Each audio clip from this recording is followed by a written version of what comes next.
Welcome to the Immigrant Programmers Podcast, Episode 1. Would you like to tell something about yourself? About myself, okay.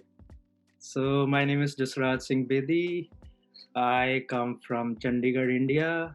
I'm a software engineer, currently living in Vancouver since 2019, and I came to Canada in 2017. Okay. And just to tell our viewers, Kritika and Jasraj were in Concordia. We were doing the same course, and we met there originally. You as well. Yeah. So all three of us, we were in the same course. We did our masters from Concordia all together, and that's how we met Jasraj. And he's a great friend now. So amazing. Let's begin the interview. So first up, Jasraj, would you like to describe a day in your life? So what do you do? Yeah. So I'm working as a software engineer in a company right now. And I'm working from home.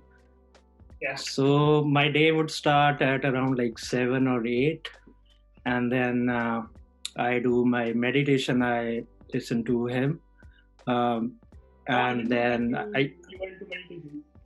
Sorry. I didn't know that you were into meditation. That's nice. That's nice. I do like meditation like every day. It's so I listen to like hymns from Guru Granth Sahib Ji. So okay. That's nice. Yeah. So amazing. Religious kind of meditation, like that's nice. chanting meditation. Yeah. Yeah. So before that, I like usually take a bath and all the normal things everyone do, and then start my day with the stand-up at my office. So it starts at 9:30.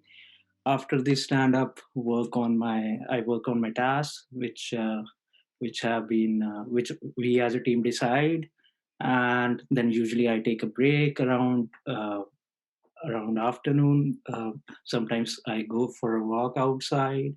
Sometimes just chill here only in my room, and in the evening I usually finish up by like 5 or 6, and then I like to go to the gym. I'm not regular in the gym, but I try to go like 3 or 4 days a week, Okay. and then I come back. That's much better than us. Yeah. Yeah. I don't know how many times do you go to the gym. I guess gyms are not open in Montreal right now. Yeah, no. Right now gyms here are closed since a long time. But even when they were open, I used to go like once or twice a week maximum. Here they are open, but you have to like wear a mask, so it's not that as comfortable. And most of the time in the gym you spend like sanitizing the equipment, so it's not that much fun as well. Yeah. Okay. So yeah. So and in the evening sometimes. So I live in a shared housing. So I live with other people who come from other nations. So sometimes we sit together and chat, and yeah, that's about That's it. Nice. That's my day. So that's cool. So what do you usually do to unwind yourself? Like, do you play? Like, Fran here likes to play FIFA to relax. So how do you relax? So my relaxation or recreation activity is something doing something physical, maybe like going to the gym. That is like one of the. You used to play tennis as well when we were in Montreal. You used to take us for tennis sometimes. Yeah. So I have a beautiful garden near my house here, and it has like 16 tennis courts as well. So I used to play here as well, but now I have stopped. I should continue. Thanks for reminding me. Yeah, so usually I try to take up any like physical activity. Sometimes I play soccer as well, do juggles, do running, that stuff. So that like releases tension from my body. So, yes, sure. So doing something physical is like recreation for me. And you did not mention one thing. You spend some amount of time daily on YouTube. Yeah, so I have a friend from Montreal. So he was preparing for his interview, so we used to like study together. So yeah, but that's not a recreational activity for me. But yeah, I like it. But it is part of your, let's say, daily schedule. I wouldn't say I do it daily, but I would love to. but maybe like two days a week or something like that. Okay, so like how many hours? Yeah, how many hours do you spend per week, like on Lead Code? So it again, like it varies from it varies like every day. I haven't like I don't have a fixed time that I have to spend Okay. For a portion of my day towards Lead Code. So it varies. So yeah. Okay. So I think we should go back a little in time and ask you that, like, why did you come to Canada for masters, and why didn't you choose any other country? Like US is very famous for Yeah. like it has Silicon Valley, it has many great universities and companies. So why did Yeah. you choose Canada over any other country? So before doing my even like bachelor's and all my university stuff like in India, so I didn't tell you about my education, right? So yes. I did my bachelor's from Chitkara University in Punjab, and then I did my master's in Montreal in Concordia University. So before even like starting my bachelor's, I had in my mind that I had to like immigrate to Canada someday, because many of my relatives were like already living here in parts of Canada. We know that. Yeah, she came. I think she came like 1 or 2 years before me. But my cousins, my first cousins, my second cousins, many of my second cousins are born here as well. So my extended family is here. So I always, and they are like they are pretty successful career wise. So I always had that in my mind that I have to like immigrate to Canada someday somehow. Amazing. I used to tell my parents that I'll come here like after 10th standard. One of my friends also came here like after 10th standard, and but they were like wise enough to like guide me that you're still too young. Yeah, actually, still too young and naive. It's very relatable because even I have a lot of family in Canada, and like some of my cousins are born here, and even I was thinking to come here for my bachelor's after my 12th. After my 12th in India, I was planning to give, I think it is SAT exams. I was planning to apply to US and Canadian universities, but again, I stopped because of two major reasons. One, everyone said I was maybe too young. I should first, study for some time in India. Experience life. Exactly. And the second reason, and a big reason, was that it's a 4 to 5 years course, which significantly adds to cost. Yeah, that's one of the reasons as well. Yeah, it's expensive. Another reason, I guess, is immigration as well. I don't know, like many. So it's so if you come here like after doing your bachelor's, you become a permanent resident really soon. But like after if you come after +2 or something, then it takes like time, and you have to your path towards immigration is not very well defined. Okay, I didn't know that. Yeah. Yeah, I'm sure because due to point system and all. So how do you like Canada? Like, would you go back to India, or do you think it was a good choice? Or if you would go back in time and you again have to decide, would you choose Canada again, or would you choose something else? I guess so. I don't have like any regrets like why I chose Canada and all, but I would love to like experience living in the US and maybe in the UK as well. Maybe in near future or like distant future, I would love to like experience those countries as well. Yeah, we also talk sometimes about like being able to work in Silicon Valley. That would be kind of a dream. Yeah, maybe that every developer has. Yeah, maybe. Yeah. So I also would like to like live in that area and maybe work there. Cool. Amazing. And I remember when you used to tell me that when I used to work, when actually both of us used to work in a call center, and you were working somewhere part time, but you were not paid. It was an unpaid kind of job, and you were doing that. And I was asking you, why are you doing that? Why don't you do some other kind of job which pays you? But you said that because it is a computer science, a software development job, and that's why I would like to continue that. And you also recommended me to do the same. And after talking to you, I started applying for unpaid opportunities, and I got 15 days because it's not very difficult to get an unpaid job. But Yeah. still, like, what was your mindset? Why did you choose not to work in a call center or at a cafe, and you wanted to work unpaid at a software company? So just to like build my profile, right? So I didn't have a working history in Canada.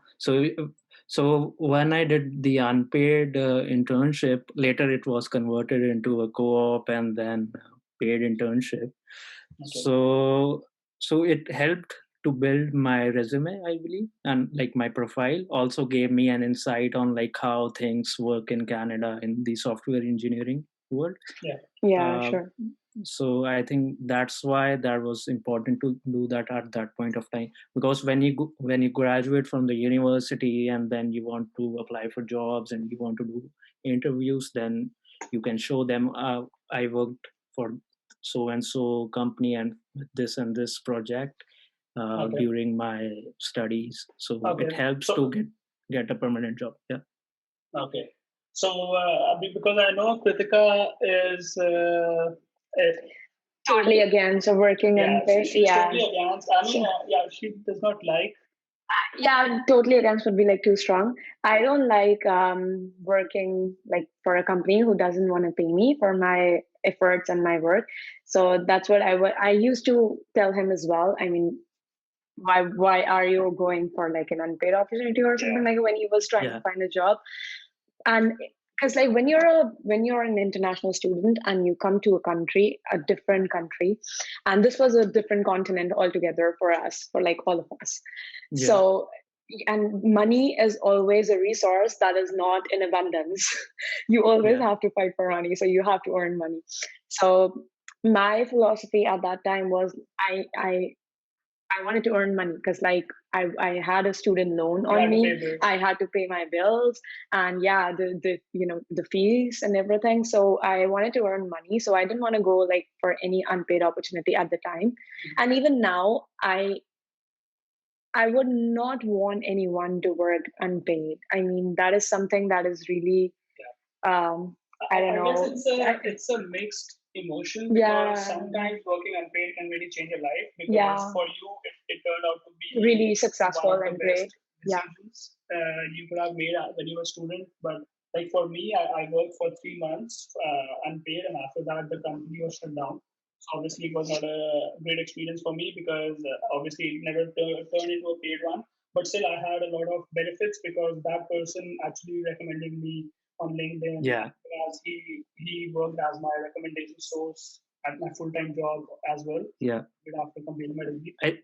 I think if you just keep the like money aspect aside, you get many you will see many advantages of it. Like as you said, you get to build relationships, and it helped you to get another job. He recommended you or something, right? As you said. So that's there. You get a sense of how to work.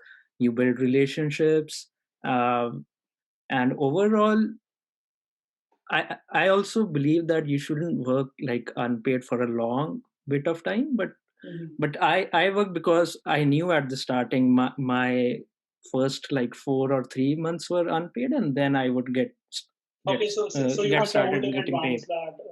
I knew that in advance.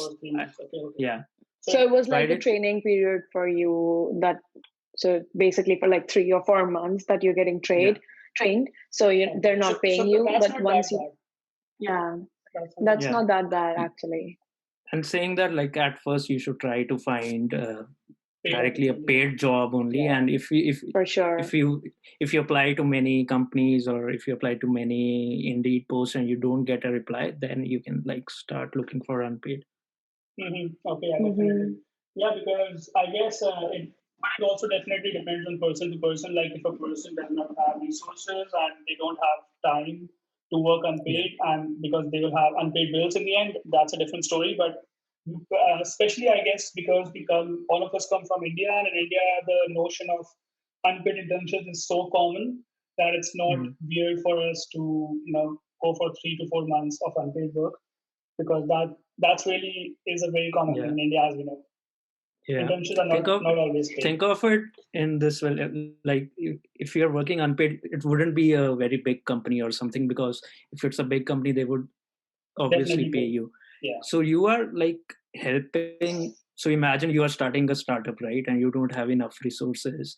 So if someone comes to you and say like, I want to like learn and I want to grow in my career, but just give me an opportunity in your company to like work and contribute, and like give me very less salary or no salary, and after that you can decide. So I think it's in that scenario it's a very good trade-off, like for both the parties. When I first when I gave my final interview for my first paid part-time software developer job, Kritika, I think you remember that. I've told that story so many times. That at that time I used to work in a factory for $12 an hour, and so I went for my software developer interview, and I told over there that if you give me the job, like they asked my salary expectation, I said I'm ready to work for $12. And the reason is because I was thinking if I'm working for $12 in a factory, it's better to work for the same amount in a software company. But the person was so generous that he said that you get like 20. We won't hire you for 12. So that was a good. Yeah, but not everyone is like that. Exactly. Most people, they just want to take advantage of you because like you're in need of a job and they have something to provide. And it can easily turn into exploitation. Exactly, it can easily turn into exploitation, and that's what I hate the most. So so I agree in that aspect that you shouldn't do that for long, because you don't want to get exploited by your work. But I want to mention one more thing, that usually when you work for startups, so the government also helps these startups, but they have some criteria, like the employee has to be this maybe citizen of Canada, or maybe permanent resident, or or a resident of that province, something like that. If you fit into that criteria, then I think the government like pays these startups as well. I'm not fully aware of what's the flow of it, but I know like heard of something like that as well. There is something like that. Details, but there is something like that. So I guess to summarize, it would be that you may go for unpaid opportunities if you know that they will convert into paid ones, because I guess you will definitely go. If you can see the light at the end of the tunnel, for sure, just go for it. I mean, if it's for like a month or 2 months and you know for sure it's not just a verbal promise, but like there should be a proof that it's going to turn into something. I don't know. And also, if you don't have anything to show in your resume, I believe it's important to build your resume. I didn't have much to show in my resume. In that case would be like if you don't have time to, if you don't have money and you need to do a part-time job, I would say you work in a cafe 15 hours a week, and then you work in a software company 20 hours a week. Because those hours are not really going into your I would say your payroll, your SIM payroll, because that's actually unpaid. So you can actually do that as well. You just have to, maybe work a little harder. But I guess you will definitely come to know if someone is trying to exploit you within a week or two. Like you'll know. You can talk to other employees, their experiences, etc. Yeah, I believe. Now that you've done masters yourself, like from Concordia University, would you like kind of how do you say, like recommend? Yes, thank you. Would you like recommend Concordia to anyone else who wants to pursue their masters from there? I would definitely recommend people to do masters from Concordia if they are planning to do higher education in Canada, because it is one of those universities where the tuition fee is not very high. And if you compare the other universities at its level, at its ranking, the tuition fee is pretty high, right? And it can get extraordinarily high.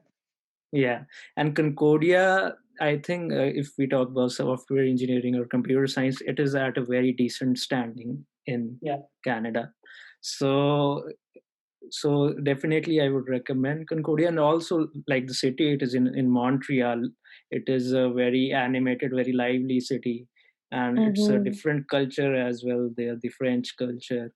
And additionally, it is very cheap to live there as well. You don't spend too much on paying your rents, and also it's so adding all this up, I would say it's the best student city to live in. Yeah, Oh, definitely. yeah, And for sure. according, like we did go through a survey which said that Montreal is the number one Voted and number sometimes one number two voted country in city. the world Yeah. for City in the city in world the for world students. for students. Yeah.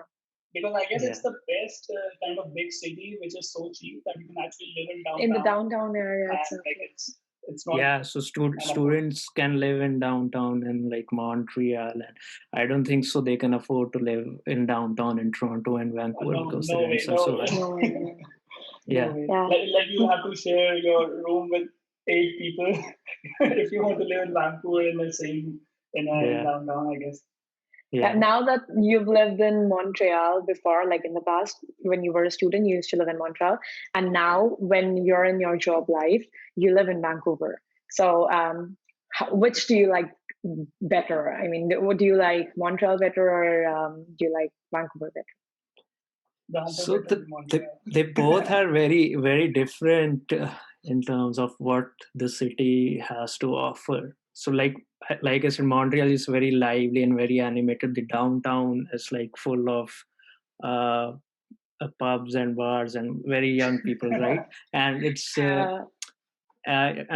and like if you even like travel on not travel if you like walk on St. Catherine Street even at not at midnight but like maybe like 10ish or 11ish and still it is very lively. So it's not like that in Vancouver here. So you don't see like many people outside and it's more uptight, I would say, because more people are like working people here and not students. In Montreal, I would say in a small area, there are many universities, so there are many students and less working class. Population would be, let's say, younger than others. Younger, yeah. And actually, many people have told that Montreal is more like some of our friends, as you know, moved to Toronto. And most of them say that Montreal is like a more happy place. Like it's more lively and you feel more very cheerful. Yeah, I would definitely agree with that. Yeah. And you learn French as well. Like you speak how many Punjabi, Hindi, English, French? You speak 4 languages already. So I would say I'm fluent in like English, Hindi, and Punjabi. Intermediate in French. I was intermediate. I don't know at what level I am right now because I didn't practice it like for a long time, and I'm a very beginner at Spanish. Oh, Spanish as well. Okay, so that's something we didn't know. New skill in your closet. Yeah. Yeah. Nice. Amazing. So I live with like couple of like Spanish people here, so that's why it like struck me I should learn Spanish, and because I could like I have like people to converse with, so I can practice with them, so I could learn quickly. Okay. Yeah. Nice. So coming, I wanted to add something. So we were talking about Montreal and Vancouver, right? Oh yes. So in Vancouver, I would say the natural beauty is way more than Montreal. Like if you live in downtown, you could walk up to like 3 or 4 beaches. They are like very near to the city center places, right? And see, the Pacific Ocean is right by Vancouver. The sea is there. The mountains are very near. So if someone likes nature too much, I think Vancouver is the city. And the weather as well. And the weather. Oh yeah, and how can I that's the most important. It's like right now in Montreal it's minus 25, and I am sure in Vancouver it would be like around 0 degrees. Yeah. So it like rarely snows here. I remember in last winter it snowed. We just had like two snowstorms maybe. So it was like 1 week or 1.5 weeks of snow. That's it. And this year we haven't had any snow yet. So that's one of the plus points of Vancouver. Yeah, definitely. You guys are lucky in terms of snow. It definitely gets more annoying when it has been snowing for 3 to 4 months, and then everything turns into black ice and slushy and everything. Yeah. No, initially it's very beautiful. Yeah, initially it's for beautiful, the first definitely. 2 months, it's really beautiful. Everything is white, and especially during the Christmas time. If you have a white Christmas, that's the best feeling. Oh yeah, I agree with that. The snow on the Christmas lights and on the roofs and everything, it's very beautiful. But then it turns into a nightmare. And if you love snow and you live in Vancouver, so like from the city, I think it's like 1 hour drive towards the mountains, and you have one of the best places to like ski and snowboard in Canada. Oh, I'm sure about that. Yeah, because it is surrounded by so many mountains. Yeah, so the Cypress Mountain or the Cypress Range is like one of the famous ones here, where people go for like snowboarding and skiing. Okay. Amazing. That's nice. So have you gone for skiing or any other activity? No. I haven't tried any snow activity here, but I would love to. I'm trying to find time for that. One day I will. Okay. So let's move on to your what you do, your job, your full-time job experiences, and I guess Kritika had a question for you. Yes, so I had a question. So we know you used to work for Amazon before your current job. So would you like to share your experience with a company like Amazon? Because I know most of our many of our viewers and many people, they want to work. Yeah, me as well. Work with a tech giant like Amazon. That is one of the best tech companies to work for. We can say FAANG, Facebook, Apple, FAANG, Amazon, Netflix, Google. Yes. Yeah. So since you've already worked for one of them, so would you like to share your experience? How was it? Yeah. If anyone wants to work for FAANG companies, I think Amazon is one of the easiest to get in, simply because they are the company with the highest revenues. That means they have a big workforce. I think right now they have employees around more than 800,000, should be around 1 million. Wow. Right now. Wow. So, 800,000. I didn't know that. Yeah. I had no idea. 1 million. The total, not only software engineers. But definitely. But still, that's a big number. That's a huge. Yeah. Even in terms of software engineers, I think it would be a very huge number. And in Canada, they have offices in Toronto and Vancouver. So if anyone wants to start a journey with FAANG, I think Amazon is one of the easiest to get in. So my experience with Amazon was very good. I got to learn very good values from it. So it is one of the companies where they have defined a set of leadership principles, and people actually live those principles in their daily lives. It's not just not just the work life, in the real life as well, after work life as well, or is it more of a company culture? It made an impact on me. So I would say I took those values with me. I have those in me till date as well.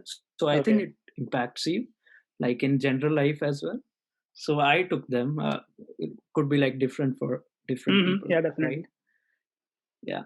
Yeah. So the culture there is it's always day one. So it's like a startup culture. You are working in a very big organization, but you are divided into teams, and you have your team, and you can. It feels like a startup working there.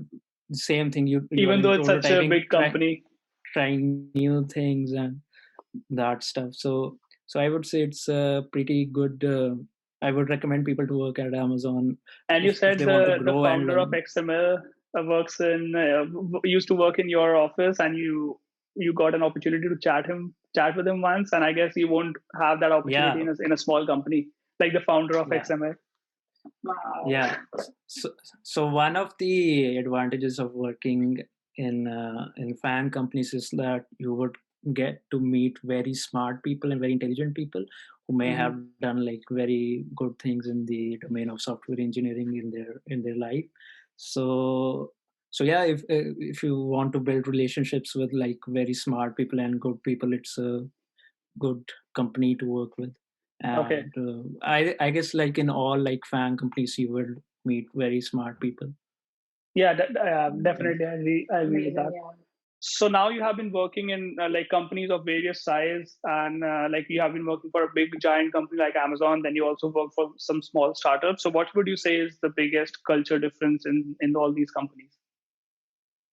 So where I am working now, I would say it's a mid-sized company, and it has those values, those leadership principles, but they are like the subset of Amazon, and we are trying to build a culture there. And I think the people in the leadership positions, they are very smart, and they are trying to build a culture in there like that. So it's pretty much similar, I would say, where I work now.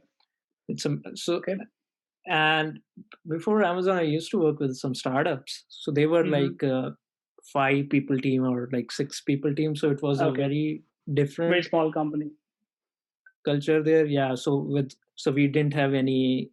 I would say we didn't have any culture there, right? We were just trying to survive and making prototypes and trying to get investors, trying to get money. Okay, to survive another day, probably. Yeah. Okay. Cool. Since like we have all heard about the expenses in Vancouver and how costly it is, and so what would you say is a good salary according to Vancouver for living comfortably? I would say it depends. Like in Vancouver also, you can live, you don't have to pay like very high rent. You can live in the neighboring cities or suburbs. Like Surrey is a very like famous Surrey, city Langley, to Surrey, Langley are very famous to live. There's a sky train connectivity from Surrey to Vancouver downtown. So you don't have to spend that much on rent if you don't want to. But if you want to rent an apartment in downtown Vancouver or in Vancouver, it's gonna be very expensive. So I would say one can survive on salary of like from 60,000. One could easily survive and even like save some bucks. Okay, and to live more comfortably, because I know that this is a big difference between the cities we live in right now. Because I would say what is 60,000 in Vancouver would probably you can have the same lifestyle with 40,000 probably in Montreal or a city like near Montreal. So yeah, I think that's a huge difference. About But like for $60,000, if you live in Vancouver and you earn $60,000 per year, and we're talking about Canadian dollars here, of course. Yeah. So if any US viewer is watching us, we're not talking about US dollars. Okay, so living in Vancouver with 60,000 CAD per year. So would you say would they spend everything, like every dime of their salary that they earn, or would they be able to save something? So it would depend where they live and how much rent do they pay, or how much if they have mortgage or something, right? So I think most of the salary of someone goes into mortgage or the rent. So it defines like how much you save and how much you can spend on your luxuries. I think we can now change the topic a little. We can, because we are a programming channel, we can maybe dive into that a little bit more. Like, what kind of stack do you work on? What technologies? What technology do you work on? Not just in your current company, like overall, what technology or stacks you have worked on since you came here? So since I came here, so I worked on some virtual reality stuff. So I worked on JavaScript, some JavaScript frameworks, A-Frame, some peer-to-peer technology to connect from peer-to-peer to transmit audio and video, WebRTC. Then I have worked on Django, Python. Okay. Worked with Postgres, SQL, worked with MongoDB in the database domain, obviously worked with AWS. Yeah. AWS services and Spring Boot in Java. Okay. Yeah. So a big range of languages and frameworks. Yeah. So do you have a personal preference that you would like to continue working with, and like the one framework that you enjoyed working the most? one framework and one language. Yeah. I would say if I have to choose one, I would choose Python as a language. Okay. Because it's simpler to read others' code as well. Like if you have a block of code written by some other person and it's in Java or in JavaScript and or it's in Python, I think the Python one is easier to read. So that's why I like Python in that space. In frameworks, I would say Spring is a very good framework. Okay, so, yeah, Spring Boot. Yeah. Okay, and people who are maybe studying right now in Canada or maybe in any other country, what would you say that they should focus more on to maybe land a good job? Would you say it's better to work on frameworks like web development frameworks, like which are very common? We know that I guess 7 out of 10 jobs are for either Angular or React, Node.js. Like we know that web technologies are really the mean stack and exactly mean stack. They're really taking most of the job profiles, but there are still companies who want people who work in C, maybe Java. So what would you recommend, let's say, a student right now to focus more on? I wouldn't say that they should choose a language and just try to focus on that or something, because technology will keep on changing. New languages, new frameworks will keep on coming in, right? So they should try to improve on the basic fundamentals of coding. Like in whatever project they are doing, they should try to do it better. Retrospect how could they have made it better, and how could they have made it easier to read, or how could they have written the code more cleanly. Maybe those things, learn some design patterns. So I would say, like, try to focus on the basics, the foundations of software engineering or foundations of computer science. That would be helpful, because in each and in each other company the stack would be different, right?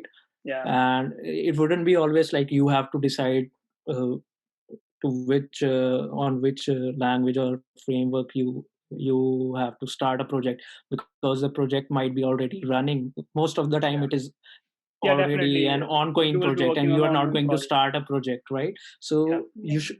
So this is just my opinion that no, I think you nailed it. I think you gave a great answer, because most of the people would just say that learn React and start applying to jobs. But your opinion is that they should focus more on fundamentals, and maybe they should become a better programmer, a better coder, and not just a better framework. Yeah. Even I think it's how to judge companies also. This is a very good way. If in the interviews they ask you very specific framework type questions, like how to use this API, or how to use this specific API, tell me the syntax or something, then probably it's not a good company to work with. If they ask like more general questions, more problem solving questions, algorithms and etc. Maybe algorithm, or maybe just very simple questions like how to make this thing faster or something like that. So I think those are a pretty good like measure to judge a candidate. And if you are being asked these kind of questions in the interviews, even algorithm questions like Fang asks, so that is a good measure of like how to maybe rank companies. Okay. That's an interesting approach. to rank companies based on how they ask you questions. That's a new approach. I haven't heard of that, but it makes sense. It makes total sense. Okay. Amazing. And also, like in every job that I have taken, I didn't know the language or framework beforehand. I was never hired for knowing that framework or knowing that language. Like I used to work for a company where I had to code in PHP. I didn't know PHP before. I used to work for a company where I had to do some AR/VR stuff. I didn't know that before. Same with Python, same with Spring and Java. Yeah. So as long as your fundamentals are good and you have a knack for maybe learning new things, you can work with anything. Yeah. any So technology. that's just like my opinion on it. Yeah. No, I think that's a good great. opinion. Yeah, it's great. Yeah. So so there's a thing here called hackathon in Canada and US, and we've been to I think 2 hackathons. Yeah, we have been to together. 2 or 3 2 or maybe 3 hackathons together, but yes. So I would like to know, how was your experience? And because this guy took it really seriously. He actually went to, I guess, I don't know how many. I don't want to put a number, but maybe 10 or 20 hackathons in a couple of months. Like you went crazy on it. Yes. I don't think so. They were 20 or so, but definitely close to 10 or something. Yeah. Okay. Yeah. So what was the driving force behind you going to like so many hackathons? Because like we went to some and then we stopped. Yeah, but it was a great experience. It was a great experience for us as well. Yeah. Yeah. When you're like studying in university, if you want to like learn new things or experience things, or so hackathons are a great way to like learn new things. Also a great way to travel as well, right? Because at some hackathons they don't even maybe they reimburse you or they arrange a bus or something. I think we went from Montreal to London, Ontario. Was that your first hackathon? We didn't pay anything. Was that my? I think so. Yeah, because that was the first. Yeah, it was such a great experience. Like the university paid for everything. They paid for our transport. Yeah. It was a great experience over there. It was Western University. The name was Western University, I guess. But it was so good, and then they give you the food. I remember it was just so good. Yeah, and so many companies were there. So many workshops. Yes, we built a project together. Actually, 3 of us were in the same team. Yeah. Yes. Kritika was working in the front end. I worked on Python, maybe for the KNN algorithm, and you were the software architect for us.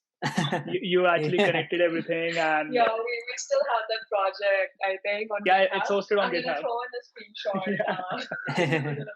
Yeah.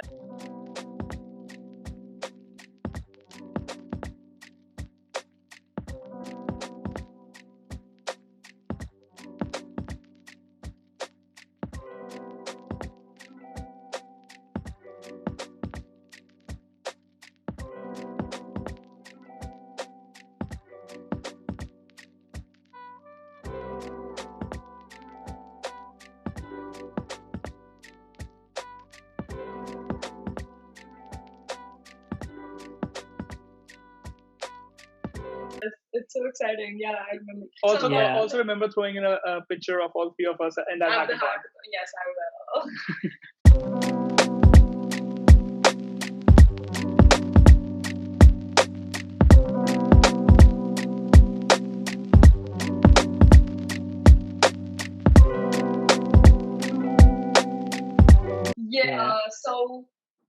So my question was, apart from the food, what else did you like?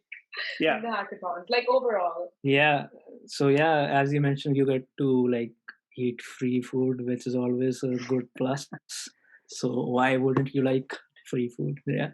So apart from the food, I think you get to interact with other people as well, learn about like what projects they are doing, what new technologies they are working with. You just get to like learn and grow, right? And also if you want a job, also there are companies there who are trying to basically sponsors of the hackathon, who are basically sponsors of the hackathon, and they can pick like candidates to interview there as well. I think I interviewed I got an interview with one company in Montreal because of a hackathon as well. That's awesome. Yeah. So like when you go to a hackathon, a word of advice for you would be take your resumes with you. So take your resumes, share your LinkedIn IDs with those representatives of the companies, build your network on LinkedIn. Building LinkedIn network is really important here. Yeah, I remember that you once said that you have been to so many hackathons that now you are meeting the same recruiters everywhere you go. Yeah. Yeah. Yes, amazing. Yeah, and And I guess it was you or who I talked to about going to Boston, or maybe someone else. Maybe I'm just I don't remember. I don't recall exactly. But I know that you already mentioned that traveling is a big plus when you go to hackathons. Because I personally wanted to go to Boston University's hackathon, and I was selected as well. The only reason I could not go was that I didn't have my US visa at that time. It was still under progress. But I guess it's a it's the cheapest way to go to other city, explore, and and make some connections as well. You can like leverage that opportunity to explore the city as well and travel in general. Maybe spend 1 or 2 additional nights apart from the hackathon. So it's there are many pluses. And I would like to add one thing. Yeah, you go ahead first. No. Okay.